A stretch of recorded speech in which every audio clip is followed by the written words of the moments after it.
impossible is possible with the Holy Spirit. నీకు సామర్థ్యం లేనప్పుడు, అవకాశాలే లేనప్పుడు, ఏ మనిషి పోని పరిస్థితి గుండా నువ్వు ఉన్నప్పుడు కూడా ఒక అద్భుతము కృప ద్వారా, దయ ద్వారా నువ్వు పొందుకోగలుగుతావు.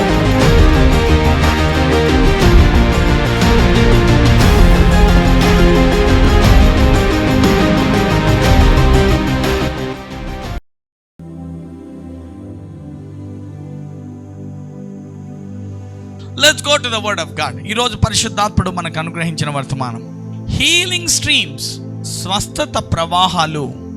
హీలింగ్ స్ట్రీమ్స్, స్వస్థత ప్రవాహాలు అనే వర్తమానాన్ని వింటున్నాము. నేను కొద్దిగా ఉపోద్ఘాతాన్ని మాట్లాడతాను, ఆలకించండి. ఎక్సోడస్ చాప్టర్ 15 వర్స్ 26 ఈ ఒక్క వచనం చదివి మనం ఉపోద్ఘాతాన్ని మాట్లాడదాం. నీ దేవుడైన యెహోవా వాక్కును శ్రద్ధగా విని ఆయన దృష్టికి న్యాయమైనది చేసి ఆయన ఆజ్ఞలకు విధేయులై ఆయన కట్టడలన్నింటినీ అనుసరించి నడిచిన ఎడల ఐగుప్తీయులకు కలుగు చేసిన రోగములలో ఏ రోగమును నేను మీకు రానివ్వను. గమనించమని కోరుతున్నాను. కొద్దిగా ఉపోద్ఘాతాన్ని ఆలకించండి. మీరు బైబిల్ అంతా గమనిస్తే విపరీత స్వస్థత ప్రవాహాలు కనబడతాయి. బైబిల్ అంతా different kinds of methods of healings are there in the Bible. చాలా మంది స్వస్థతలు లేవు, ఏం లేవు, ఆడుండైతే ఆ స్వస్థత ఆడ ఒక్క స్వస్థత ఎవరికి జరిగంగా మేము చూడలేదప్ప. మా ఇంట్లో గాన మేము ఎప్పటి నుంచో నమ్ముకున్నాం దేవుణ్ణి. మేము నమ్ముకొని 2 తరాలు అవుతుంది. మాకు ఆడ స్వస్థత ఇస్తే ఏదో ఆడాడ దెయ్యాలైతే 4 పోవడం చూసినాము, కానీ ఇంకా రోగాలే తగ్గిపోయేదిను, గడ్డలు కరిగిపోయేదిను, అవయవాలే మార్పిడి జరిగినటువంటి అట్లాంటివన్నీ మేము చూడలేదన్నా. ఎందుకంటే నీ భయంకర అవిశ్వాసానికి నువ్వు ఆ మాత్రం కూడా చూడకుండా నువ్వు ఉండడమే ఎక్కువ ఈ భూమి మీద, ఇంకా చెలించడమే ఎక్కువ. ఒకటి గుర్తుపెట్టుకోవాలా, అద్భుతాలు స్వస్థతలు లేవంటే నీ దేహాన్ని నువ్వు చూసుకుంటే అద్భుతము స్వస్థత అనేది ఉందో లేదో నీకే తెలుస్తుంది. నేను ఎప్పుడు చెప్తాను, నీ తలలోని నరాలంట ఒక తాడులా పెడితే ప్రపంచం మొత్తాన్ని చుట్టుకొని రావచ్చంట. అన్ని నరాలు మరి నీ తలలో పనిచేస్తున్నాయి. మరి అది అద్భుతమేనా కాదా చెప్పండి? ఇంతమంది జనాలు భూమిలా తిరుగుతోందంట, కానీ నువ్వు మాత్రం తిరగకుండా అట్లే ఉన్నావు గ్రావిటీ వల్ల. అద్భుతమేనా కాదా చెప్పండి? అన్ని అద్భుతాల మధ్య బతుకుతూ అద్భుతాలు లేవనేంత అంత భయంకరమైన అంధత్వం అన్నమాట మనది. మనం తిన్న అన్నం కరుగుతోంది, అరుగుతోంది, రక్తంలో కలుస్తోందంట. అమ్మ కడుపులోకి అంత చిన్న కణం, కంటికి కూడా కనబడని ఒక కణం, తండ్రి వీర్య కణాల్లో ఒక్కసారి భార్యాభర్తలు కలిసినప్పుడు ఎన్ని కణాలు అమ్మ కడుపులోకి పోతాయంటే తెలుసా? 100 కోట్ల కణాలు పైగా. ఎన్ని? 100 కోట్ల కణాలు భార్యాభర్తలు ఒక్కసారి కలిస్తానే తండ్రి వీర్య కణాలు అమ్మ కడుపులోకి ఎన్ని ప్రయాణిస్తాయంట? 100 కోట్లకు పైగా. ఒక్కొక్క కణము ఒక్కొక్క మనిషి. అంటే అమ్మ దగ్గర అంతమందికి కణయంత స్థలం ఉంటే ప్రతి కణము ఒక మనిషి ఈ భూమి మీద పుడతారంట. అంటే ఒక్క నాన్న అమ్మ కలిస్తే చాలు 100 కోట్ల జనము జన్మించగలిగిన సామర్థ్యం అంటది. అందుకే నీ తండ్రి సామర్థ్యాన్ని లెక్క వేయకూడదు. నేనే గొప్పని కావాలి, నేనే గొప్పని కావాలి. ఎవరైనా ఈ దేవుడు ఎట్లా అంటాడంటే 100 కోట్ల మందిలో ఒకరిని గెలిపింపగలడు, ఒకేలా 100 కోట్ల మందిని చేయగలడు. అర్థం కాలేదా? కడుపులోకి వదులుతానే ఆమె గర్భంలోకి ఆమె గర్భసంచికి ప్రయాణం చేస్తాయంట కణాలన్నీ. ప్రయాణం చేస్తుంటే ఎలా ఉంటుంది? ఇప్పుడు 100 కోట్ల మంది సైనికులు పరిగెడుతున్నారనుకోండి, అమ్మ ఆ చిన్న అండాశయంలోకి దూరాలని, ఆ చిన్న ఎగ్గులోకి నేను దూరి నేనే బిడ్డను అవ్వాలని అన్ని రన్నింగ్ రేస్ పెట్టుకుంటున్నాయంటే ఇంకా పరిగెడుతున్నాయి. జీ జీ జీ జీ జీ జీ. కొందరు అలిసిపోయి పడిపోయారు, ఇంకొందరు బాగా పోరాడారు, సాయంత్రం దాకా ఒకరు ఈదారు. ఎట్లంటే ఎదురీత లాగుంటుందంట, ఏం తోడు ఉండదు దానికి పుష్ చేయడానికి. అవే తోకలు ఉంటాయి, ఇలా ఊపుకుంటూ ఊపుకుంటూ ఊపుకుంటూ ఊపుకుంటూ పోతాయి కడుపులోకి. అమ్మ కడుపులో ఆ గర్భాశయంలో ఒక చిన్న అండం ఉంటుంది, ఇంత చిన్నది, అది కూడా మన కంటికి కనబడదు. ఆ అండంలోకి అది తలుపు తెరుచుకొని ఉంటుంది అన్నమాట. ఎవరైనా వచ్చి నాలోకి దూరితే నేను గర్భం చేద్దామని, ఒకటే ఇద్దరు దూరారనుకో, పొరపాటున బై స్పీడ్ వేగంగా చూసి అని ఇద్దరు దూరిపోతారు అనమాట. ఇద్దరు దూరిపోతే కవళ పిల్లలు, ముగ్గురు దూరిపోతే ముగ్గురు, నలుగురు దూరితే నలుగురు. అప్పుడప్పుడు ఎట్లాంటి కొట్లాటలో అతివేగంలో నేను అన్నా జరుగు పక్కకు, అక్క పక్కబా అని దూరుతారనమాట. నలుగురు దూరితే నలుగురు. మామూలుగా అందరికి ఎంతమంది? ఒక్కరు. అంటే ఎవరికి స్థలం ఇవ్వకుండా నేను ఒక్కనే మా అమ్మ కడుపులో విజేతగా నిలిచి గెలిచాను 100 కోట్ల మందికి పైగా వస్తుంటే. ఎంతమందికి నా మాటలు అర్థం అవుతున్నాయి? ఒక్కడినే. అందుకే నువ్వు పుట్టిన ఏ వ్యక్తిని కూడా తక్కువ అంచనా వేయొద్దు, వాళ్ళని తగ్గించి మాట్లాడొద్దు. ఎందుకంటే వాడు జన్మతః పుడుతూ విజేతగా పుట్టాడు. హల్లెలూయా. born victorious man, he was born victorious, born anointed, born chosen. మూతికేమో సొట్టగా ఉందని, ఆడు పక్కగా ఉన్నాడని, ఆడికి సరిగా మాట్లాడడం రాదని, ఆడికి డబ్బులు లేవని, నీ అంత గర్వాంధుడు ఎవడు లేడు. నీకు మొత్తం ఉన్నయన్ని ఊసుకొట్టి నిన్ను నిత్య నరకంలో నిల్చోబెడతాడు అంతే. అందుకే ఆయనకు గర్వం అంటే నచ్చదంటే. ఎందుకంటే గర్వం ఏంటంటే పక్కోడిని ఎప్పుడు తక్కువ చూపు చూద్దాం, తగ్గించి మాట్లాడదాం, నీచంగా మాట్లాడదాం, మనమే గ్రేట్, నాకే అంతా తెలుసు. ఇలాంటి స్వభావాలు గర్వం కిందకి వస్తాయన్నమాట. ఎంతమందికి నా మాట్లాడతాం? అందరు చెప్పండి, నేను జన్మతః విజేతనే అనండి. నేను పుట్టినప్పుడే కోటాను కోట్ల మందిలో గెలిచి వచ్చానండి. You are born victorious. నువ్వు ఎలాగనుండు. అందుకే అనుకోవాలి, అయ్యా నన్ను ఈరోజు నువ్వు గెలిపించేది కొత్తగా ఏముంది నాయన? ఆ రోజు అన్ని కోట్ల మందిలోనే గెలిపిస్తేవి. గెలుపు మా ఇంటి పేరయ్యా. గెలుపు అనేది మనకు సర్వసాధారణం. అది మనం పుడుతూ గెలిచే పుట్టాము. హల్లెలూయా. మాట్లాడుకోవడానికైనా ఇవి నిజమేనా? దాంట్లో కరెంట్ ఉంది నాయన, పోవద్దు, ఎల్లు పెట్టద్దండి. ఏంటుకుంటుంది? దాంతో డబ్బా పెట్టెలు ఉంటుందా, ప్లాస్టిక్ పెట్టెలు ఉంటుందా? ఉండదు లేనా, పోయి పెట్టుకో అంతే. ఎందుకు వచ్చింది బాధ? ఇది వాస్తవం రా నాయన, ఇది ఉన్నదే, జరిగిందే చెప్తున్నాను కదా. హల్లెలూయా. ఎంతమంది ఇది వాస్తవం అంటున్నారు? ఇక్కడ చూస్తే ఈ హీలింగ్ స్ట్రీమ్స్ గురించి మాట్లాడుతున్నాం. దేవుడు ఎక్కడ చూసినా బైబిల్ అంతా, వాక్యం అంతా వెతికితే ఆయన స్వస్థపరచువాడిగా, రోగములను బాగు చేసేవాడిగా. ఆయన అంతరంగం ఎలాంటిదంటే ఒక్క రోగము కూడా లేకుండా తన పిల్లలు బతకాలన్నట్లుగా తన అంతరంగంలో ఉంటుందన్నమాట. చూడండి, నేను అక్కడ ప్రింట్ పోయింది. ఐగుప్తీయులకు కలుగు చేసిన ఏ రోగమును నేను మీకు రానివ్వను అంటాడు. అందరు చెప్పండి, ఏ రోగము మనకు రాకూడదనేది ఆయన చిత్తము. ఎంతమంది రక్తంతో బతుకుతున్నాం అని అంటున్నారు? మేము రక్తం వల్లే బతుకుతున్నాం సారో. ఎవరైతే యేసునందు విశ్వాసం ఉంచారో వారు రక్తము వలనైనను, శరీరేచ్ఛల వలనైనను, మనుష్యేచ్ఛల వలనైనను, మానుషేచ్ఛల వలన no we are not living by the blood.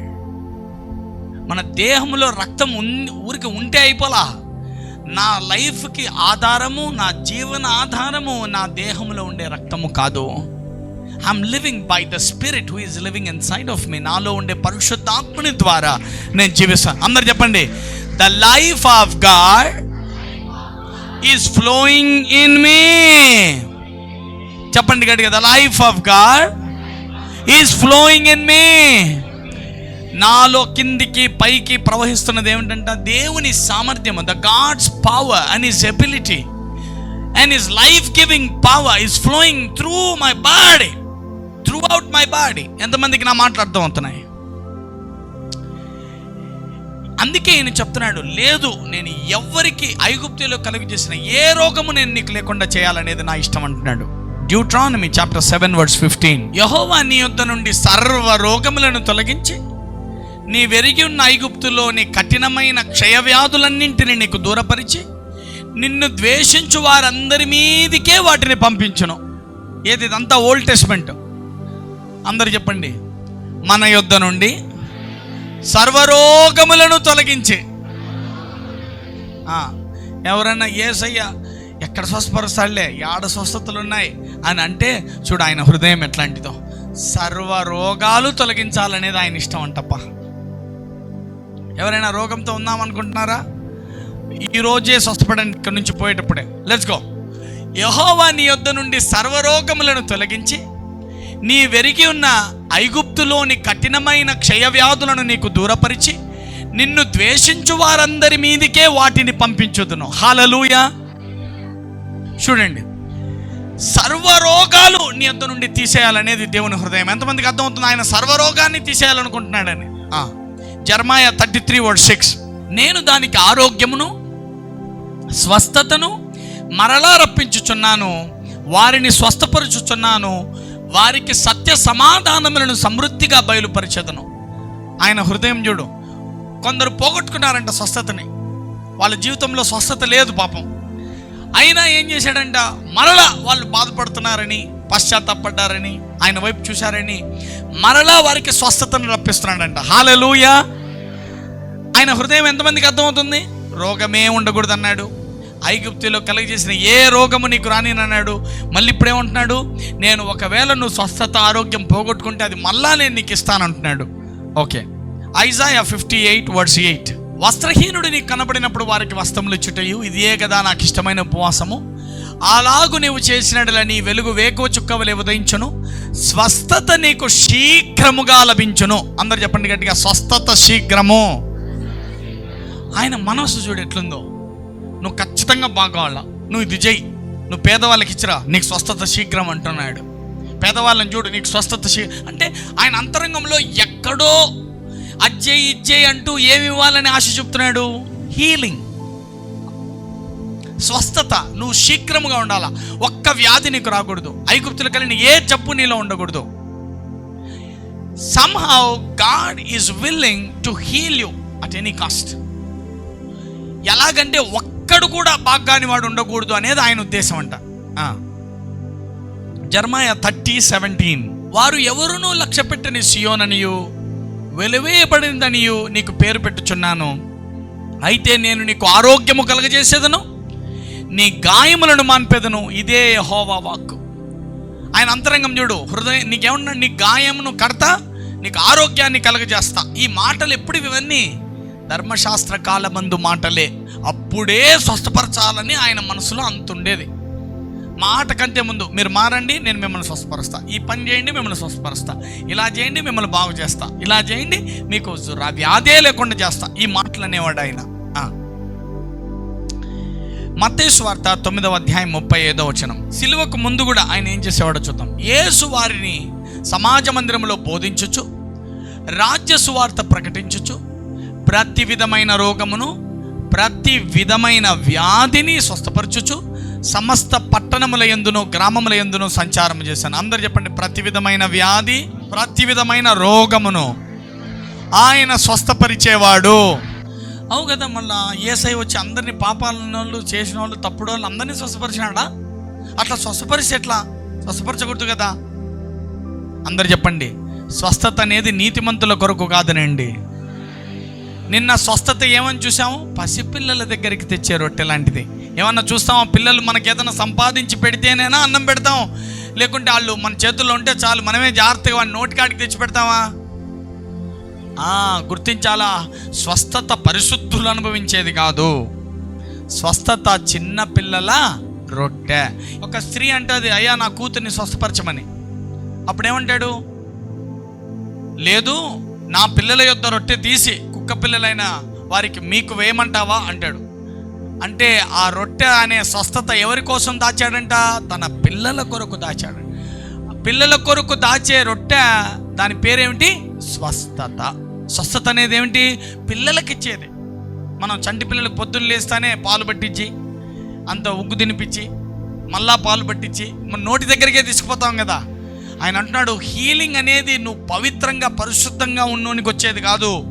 అది కామన్ రైట్, అది నీ జన్మ హక్కు. నువ్వు పుడతానే నీకు భోజనం నీ నోటి దగ్గరికి, పాలు నీ నోటి దగ్గరికి వచ్చినట్లు స్వస్థతను నీకు అంత ఈజీ చేయాలనేది ఆయన ఉద్దేశం. అందుకే ఆయన యొద్దకు వచ్చిన ప్రతి విధమైన రోగాన్ని, ప్రతి విధమైన వ్యాధిని స్వస్థపరిచేవాడంట. అన్ని వ్యాధుల్ని స్వస్థపరిచాడు. నువ్వు ఏ రోండివి, ఏ కులము, ఏ మతము, నువ్వు భక్తుడివా, భక్తి ఉందా లేదా, ప్రార్థనాపరుడువా కాదా, నథింగ్. ఎంతమందికి నా మాట్లాడుతూ ఉంటున్నాయి? కమో. మత్తయి సువార్త 8:16, సాయంకాలం అయినప్పుడు జనులు దెయ్యములు పట్టిన అనేకులను ఆయన వద్దకు తీసుకొని వచ్చిరి. ఆయన మాటల వలన దెయ్యములను వెళ్ళగొట్టి రోగుల నెలను స్వస్థపరిచెను. అందువలన ఆయనే మన బలహీనతలు వహించుకొని మన రోగములను భరించనని ప్రవక్త యెషయా ద్వారా చెప్పబడిన నెరవేరును. అందరూ చెప్పండి, దయ్యములను వెళ్ళగొట్టి రోగుల నెలను స్వస్థపరిచెను. మళ్ళా చెప్పాలా, దయ్యములను వెళ్ళగొట్టి రోగుల నెలను స్వస్థపరిచెను. అంటే ఎవరెవరు అనారోగ్యంలో ఉన్నారో అందరినీ బాగు చేశాడంట. హల్లెలూయా. చూద్దాం, కీర్తనలు 107:20. ఆయన తన వాక్కును పంపి వారిని బాగు చేసెను, వారు పడిన గుంటలలో నుండి వారిని విడిపించెను.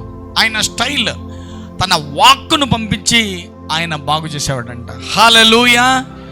అందరు చెప్పండి గట్టిగా, స్వస్థపరచడము, బాగు చేయడము, వ్యాధే లేకుండా ఉండడము, ఏ వ్యాధి లేకుండా జీవించడము, అది నా దేవుని చిత్తమే. నా దేవుడు స్వస్థతనెప్పుడు నా నుంచి వెనక్కి తీయడు.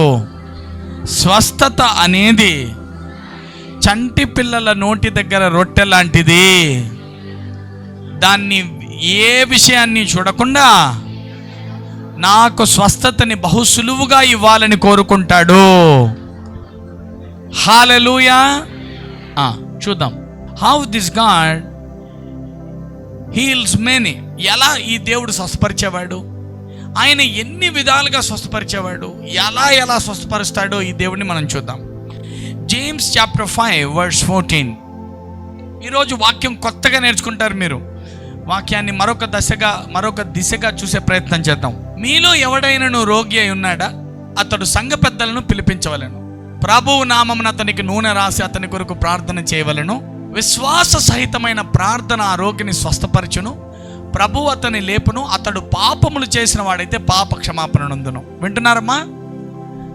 మీలో ఎవరైనా రోగి అయి ఉన్నాడా? దేవుడే చెప్తున్నాడు, స్వస్థపడాలంటే ఈ నూతన నిబంధనలు ఏం చేయాలా అంటే, ఏం పర్వాలేదు, రండి, చర్చిలోకి రండి, పాస్టర్ ఉంటాడు, నూనె తీసుకొని విశ్వాసంతో ఆయన ప్రార్థన చేస్తాడు. మీ తల మీద నూనె వేసి ప్రార్థిస్తే మీకు స్వస్థత వస్తుంది అని ఆయనే చెప్తున్నాడు. ఏం మనం చెప్పట్లా. అందుకే మనం నూనెని ప్రమోట్ చేసామా లేదా? ఆయిల్ ప్రార్థన చేసామా, మీరు తీసుకోండి వాడుకోండి అని చెప్పామా లేదా? ఎందుకని ఆయన చెప్తున్నాడు, నూనె రాసి ప్రార్థిస్తే నీకు స్వస్థత వస్తుంది అంటున్నాడు. ఇప్పుడు నూనెలో శక్తి ఉందా? ఆ విశ్వాసంతో చేసే ప్రార్థనలో శక్తి ఉందా? కానీ ఆయన ఏం ఇంటెన్షను, నూనె కూడా నీ విశ్వాసాన్ని పెంచడానికి వాడుకో, నూనెను కూడా వాడుకో అంటున్నాడు. ఎందుకంటే he can heal through oil.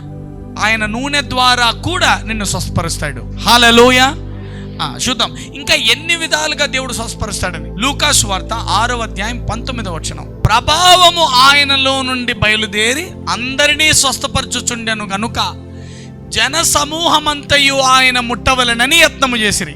అందరు చెప్పండి, ఇది ఇంకో రకమైన హీలింగ్ అనండి. పైన హీలింగ్ ఏం చెప్పాడు? నూనె రాసి ప్రార్థన చేస్తే బాగైపోతారు అన్నాడు. ఇంకా నూనె కొట్టేనా? ఇక్కడ ఇంకో స్టైల్, జన సమూహం అంతా ఆయనను ముట్టుకుంటే బాగైపోతామని ఆయన మీద ముట్టుకోవడానికి ట్రై చేస్తున్నారంట. అందరు చెప్పండి, ఆయన వస్త్రపు చెంగు ముట్టి 12 ఏళ్ల రక్తస్రావ రోగి స్వస్థపడినట్లు ముట్టుకుంటే బాగవుతామని అనేకులు ఆయన ముట్టవాలని ప్రయత్నం చేశారంట. హల్లెలూయా. అందరు చెప్పండి, ఇదొక రకమైన స్వస్థతనండి. స్వస్థపడిందా లేదా ఆమె? అలా కూడా అందరు చెప్పండి, నూనెతో స్వస్థత, ముట్టుకుంటే స్వస్థత.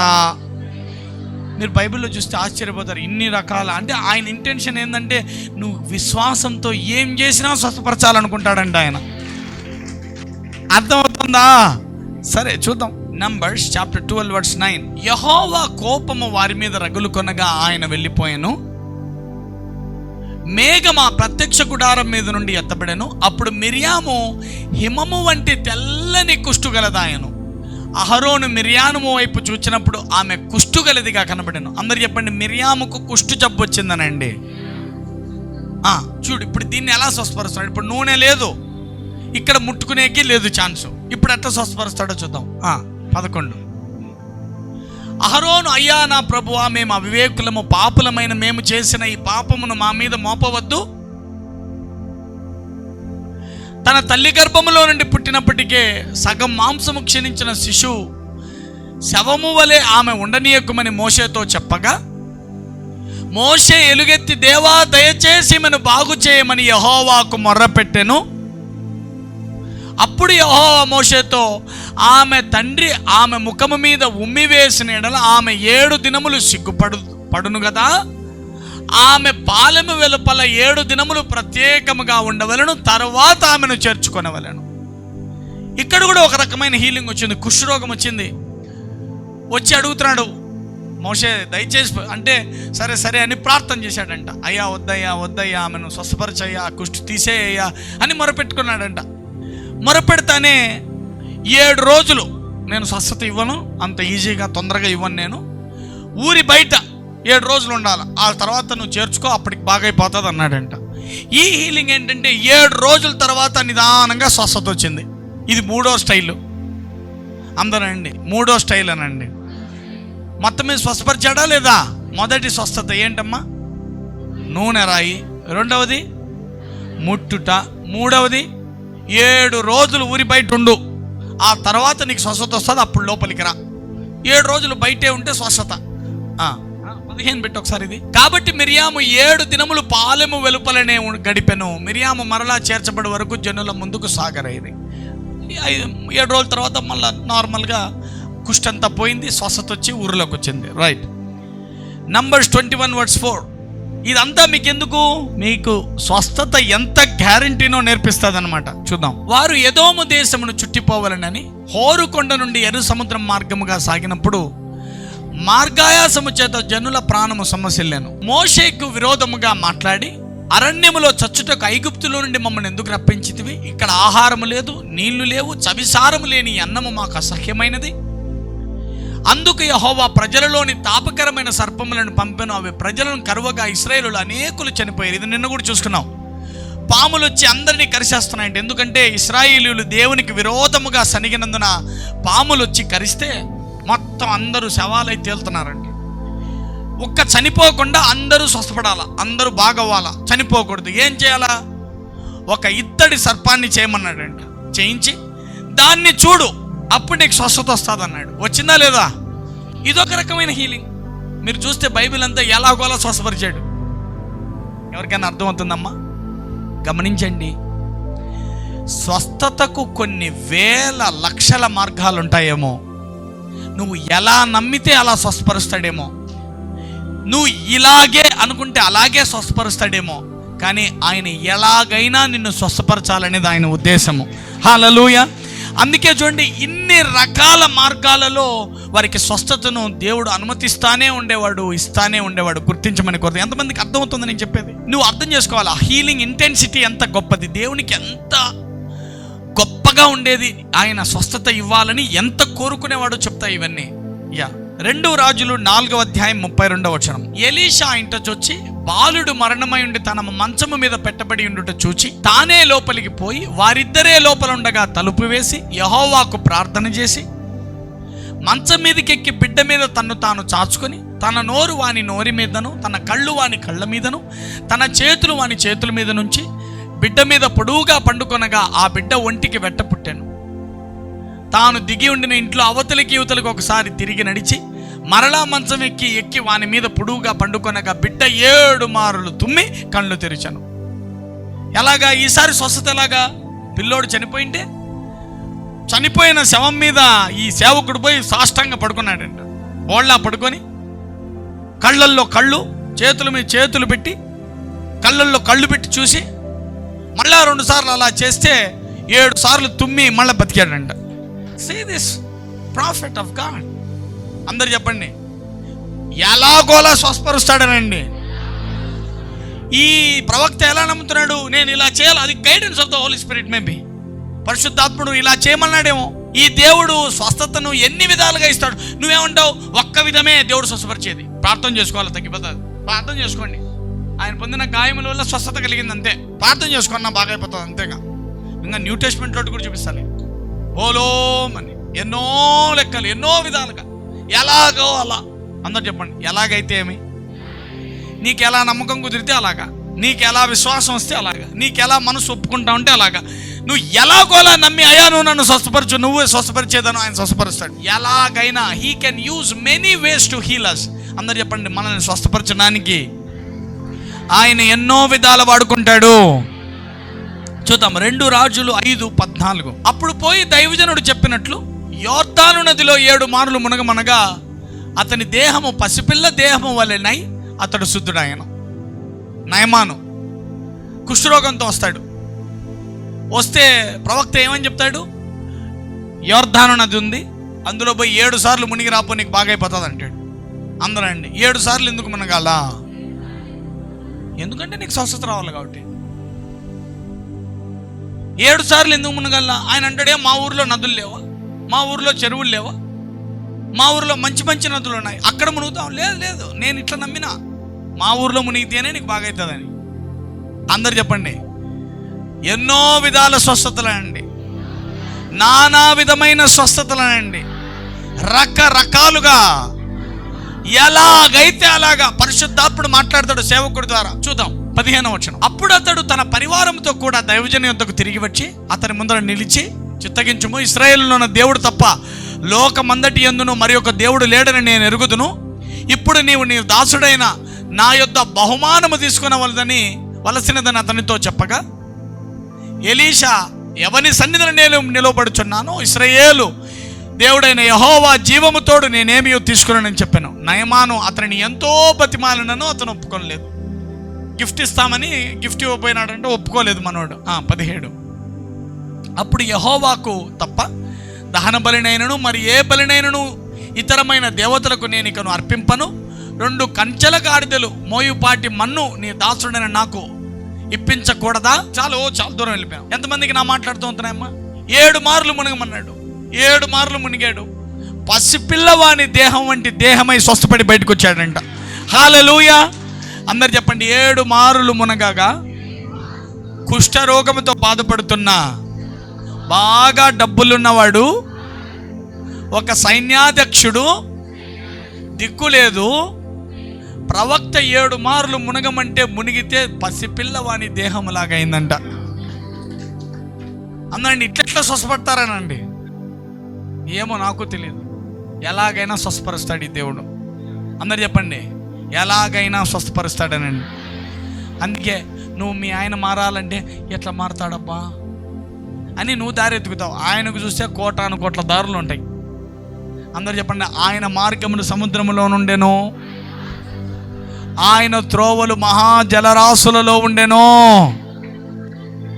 ఎంతమంది అంటున్నారు ఈ స్వస్థత వస్తుందా రాదా అని భయపడుతున్నారు? ఎలాగో అలా వస్తుందమ్మా, ఆయనకు వేల మార్గాలు, నువ్వెందుకు టెన్షన్ పడతావు?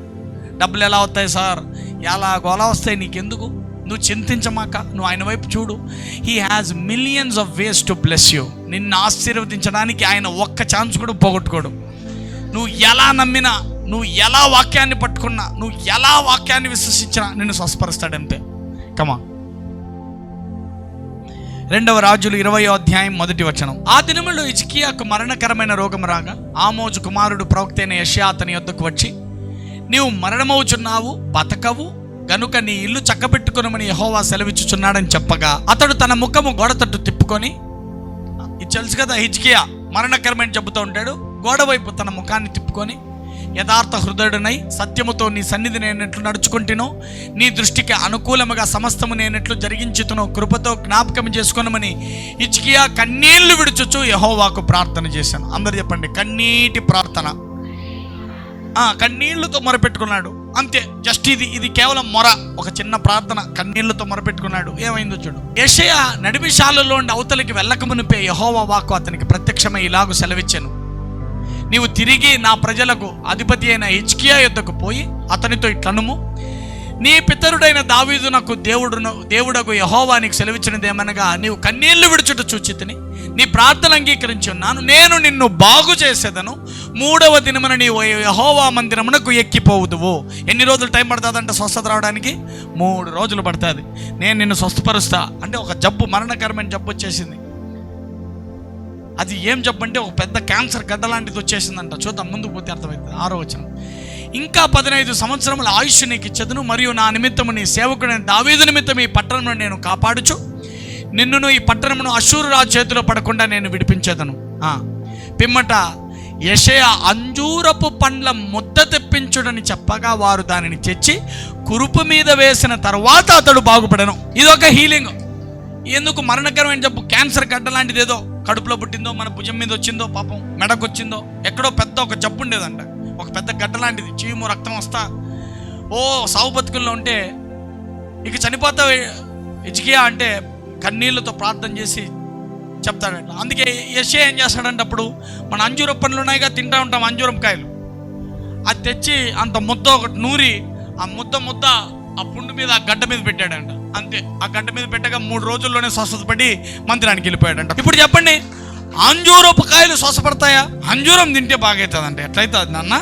క్యాన్సర్ అంజూరం గడ్డ పెట్టుకుంటే తగ్గుతుందా?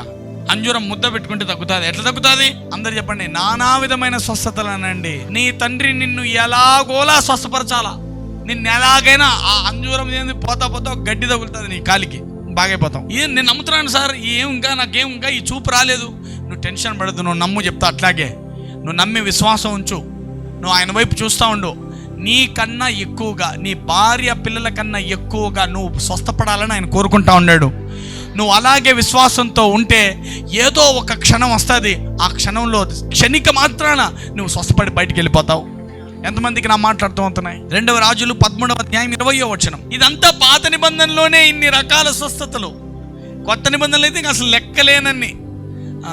తర్వాత ఎలీషా మృతి పొందగా వారు ఆ సమాధిలో ఉంచి 1 సంవత్సరం గడిచిన తర్వాత మోయాబులో సైన్యము దేశం మీదకి వచ్చినప్పుడు కొందరు ఒక శవము పాతిపెట్టుచు సైన్యమునకు భయపడి ఆ శవమును ఎలీషా యొక్క సమాధిలో ఉంచగా దింపిన ఆ శవము ఎలీషా ఎముకలకు తగిలినప్పుడు అది తిరిగి బతికి కాళ్ళు మోపి నిలిచెను.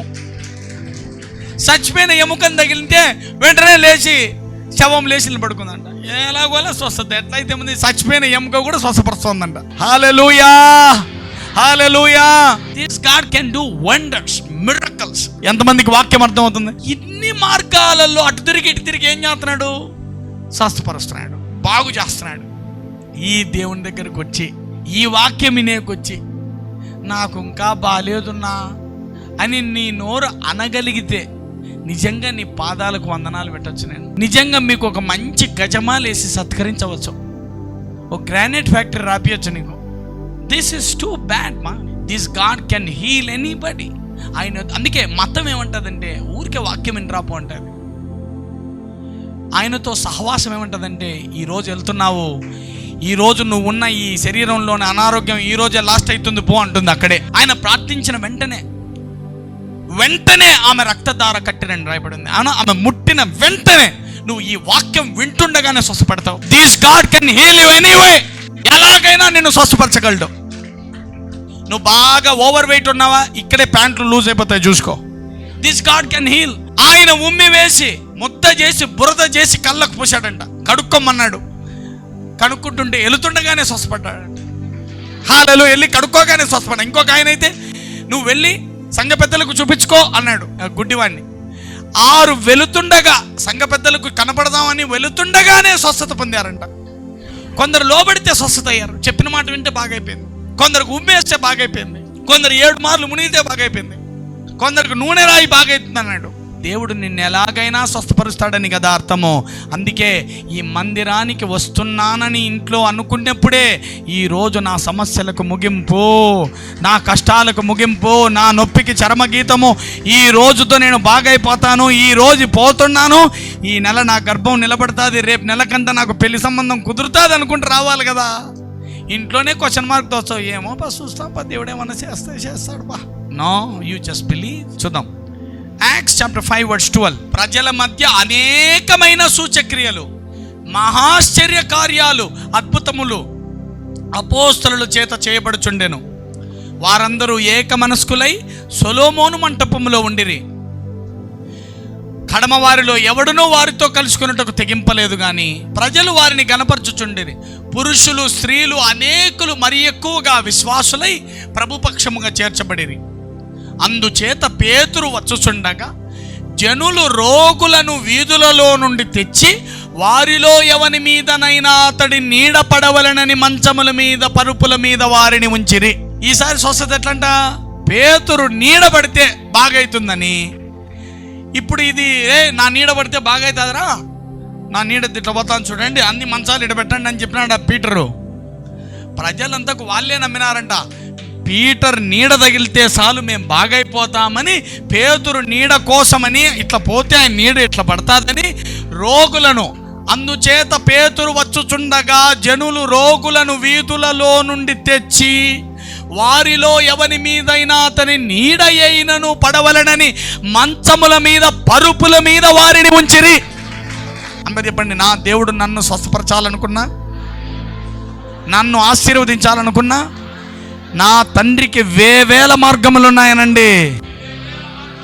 ఎలాగైనా నన్ను స్వస్థపరుస్తాడు, ఎలాగైనా నన్ను ఆశీర్వదిస్తాడనండి. Thank you Jesus. Acts chapter 19 verse 11. అందరు చెప్పండి, నీడ కూడా స్వస్థపరిచిందనండి. యాక్ట్స్ 19:11. మరియు దేవుడు పౌలు చేత విశేష అద్భుతములను చేయించెను. అతని శరీరమునకు తగిలిన చేతి గుడ్డలనైనను నడికట్లనైనను రోగుల యొద్దకు తెచ్చినప్పుడు రోగములు వారిని విడిచెను, దయ్యములు కూడా వదిలిపోయాను. పౌలు ఏం చేశాడు? పౌలు ఇంకో రకం. మీరంతా నీడలు గీడలు వాడతారా? అయిపోతే పాతోళ్ళంతా నీళ్ళల్లో ముంచినారు, అంజూరం ముద్ద ఒకటి పెట్టినారు. నేను కొత్తది, ఏదో ఒకటి కొత్తది, నీ ఇష్టం, నీకు ఎట్లా అంటే అట్లా. పౌలు ఇంకొంచెం అడ్వాన్స్ అయ్యి నా బెల్ట్ తీసుకుపోండి, ఖర్చీపులు తీసుకుపోండి అన్నాడంట. స్వస్థపడినారు. అందరూ చెప్పండి, ఖర్చీఫ్లో లేదు, బెల్ట్లో లేదు, నీడలో లేదు, నూనెలో లేదు. ఇవన్నీ ఉన్నా స్వస్థపరిచే దేవుడు లేకుంటే ఎవరికి స్వస్థత వస్తా చెప్పండి? ఆయన ఉద్దేశం ఏమి? నువ్వు స్వస్థపడాలా, నువ్వు ఎట్లా నమ్ముతావు, పద అట్లే నేను పని చేస్తా. ఖర్చీఫ్ ఇస్తామని బాగు చేయనైనా నేను అంత దూరం పోలేను, ఇదిగో నా ఖర్చీఫ్ ఇచ్చి పంపిస్తున్నాను. అయ్యా వాడు పలానా హైదరాబాద్లో బాధలో వాడు ఐసీయూలో ఉన్నాడంట, నేనేమి ఇక్కడ ఉన్నాను, పిల్లోడు ఎట్లా పోతా ఉన్నాడు, లేదంటే కొరియర్ చేస్తా, ఇది పెట్టి నెత్తి మీద పెడతానే బాగు చేయనైనా అని దీన్ని ఇచ్చి పంపిస్తే వాడు స్వస్థపడిపోతాడు. పాయింట్ ఆఫ్ కాంటాక్ట్ ఎలాగోలా, ఎలాగైతే పౌలు ఇలా చేశాడంట. పక్కన అడిగాను, నువ్వెలా చేస్తావని. వీళ్ళు తీసింది కొన్ని, మనం తీసేవి ఎన్నో, ఇంకెన్ని రకాలుగైనా తీర్చి. ఈరోజు God can work in any way. నా తండ్రి ఎలాగైనా పని చేయగలడు. ఎంతమంది అంటున్నారు ఎలాగైనా పని చేస్తాను? హల్లెలూయా. Come on. లూక్ 4:40. సూర్యుడు అస్తమించుచుండగా నానావిధ రోగముల చేత పీడింపబడుచున్నవారు ఎవరి యొద్ద నుండిరో వారందరూ ఆ రోగులను ఆయన యొద్దకు తీసుకొని వచ్చిరి.